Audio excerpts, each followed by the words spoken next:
So this is going to be like a little video. Now it's not strictly following the tag, it's that scenario tag, but I've decided to make it into a whole proper video because it's such an interesting idea, and it was Tami O's kind of idea. And Julija did the tag, sendsiblings.ca. So what it is it's just about your favourite book and kind of sent in parts of that or characters of that or a kind of excerpt of that. My favourite book, as you can see from the title, is 1984, so I thought it'd be kind of interesting to tackle that and associate sense with it. Okay, now I think we all kind of have a gist of what 1984 is about if we haven't read it, but it was written by George Orwell, Eric Arthur Blair, and he was, to say he was a socialist is a bit pushed it, but anyway, kind of. We know what 1980 Animal Farm is about. It's kind of an allegory of the kind of revolution in Russia and turning to communism, etc. 1984 is supposed to be about his kind of disillusion with Stalinist Russia and that the dream of socialism didn't quite live up to it. I think he says a lot more about actually the UK and his own kind of thing in it.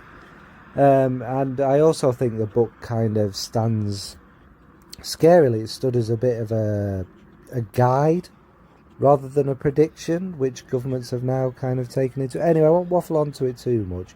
It was basically a dystopian world of the future. So basically, I've just kind of explained the premise of what the book is behind, and the first kind of significant part of it is his diary, which he buys from this shop, and it's the first kind of big step he takes on his dangerous path. And the diary kind of represents an excitement, a danger, breaking the rules, starting something that cannot be undone. He knows when he starts writing in this diary it's death, but it's still intoxicating, it's still kind of magical. It's saying all the things that have been in his head, and it's kind of putting them down without thinking, getting carried away.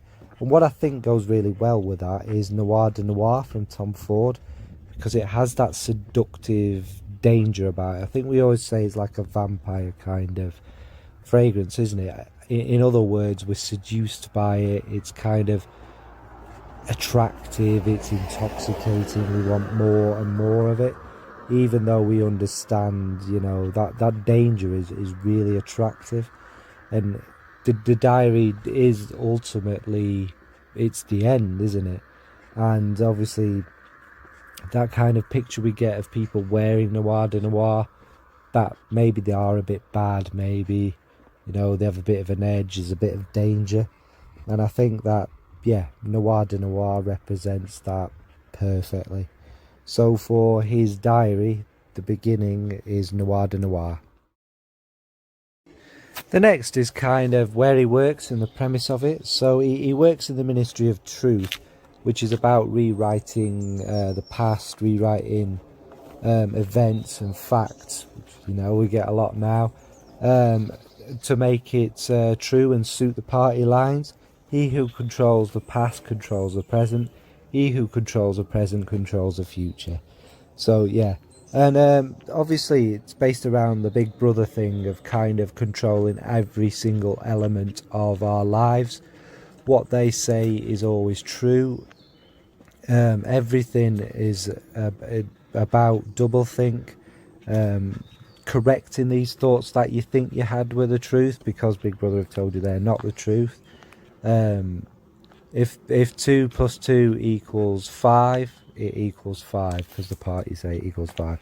Anyway, what I've chosen for that is Aventus, Creed's Aventus, and the reason I've chosen that is because it is the fragrance that we're all told is the greatest ever, it's the biggest fragrance ever. We're always told, everybody loves it, that it's so beautiful. Also, Creed's let's say colourful kind of history, where it may not all be exactly as it seems, but I'll leave it at that. So I think that kind of suits the Ministry of Truth perfectly, and it also really does suit that whole concept of Big Brother.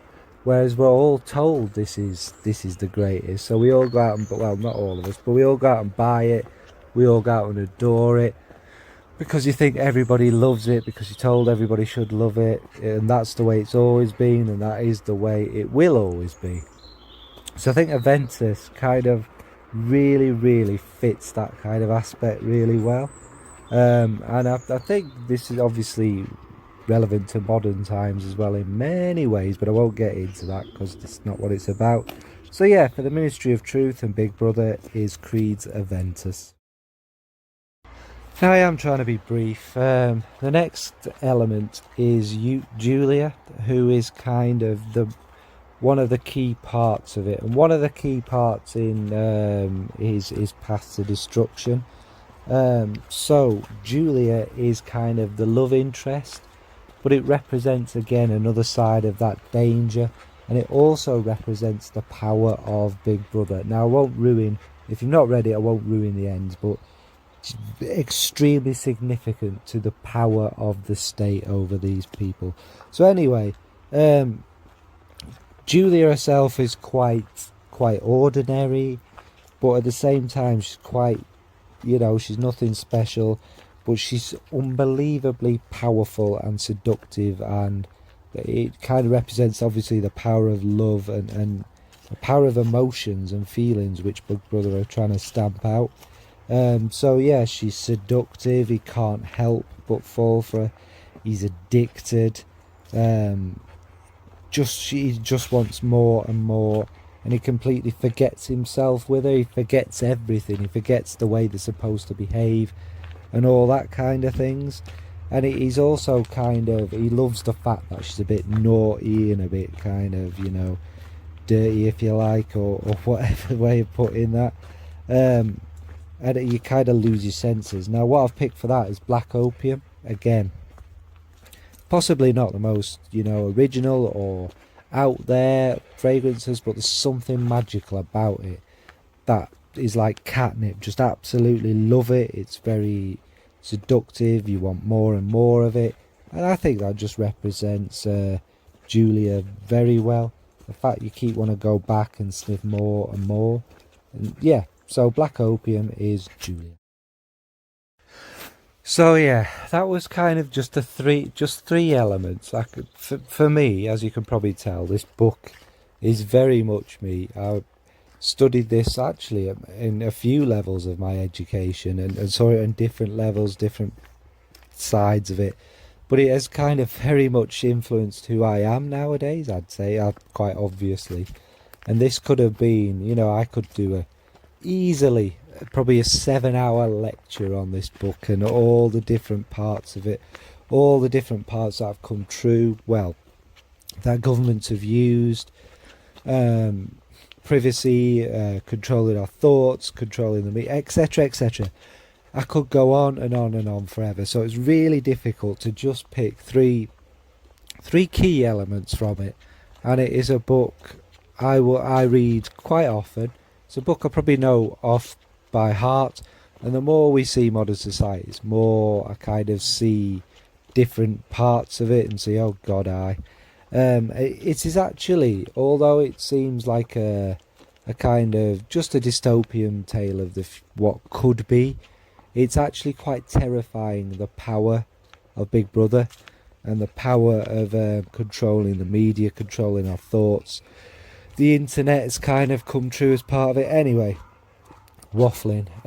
So yeah, that's what it was, brief. So what about you? What book do you kind of get lost in? What book kind of tells your story, is a huge part of you and what you've become, and how would you send it? Who would you send the characters? And have you read 1984? Right, thanks, us, bye.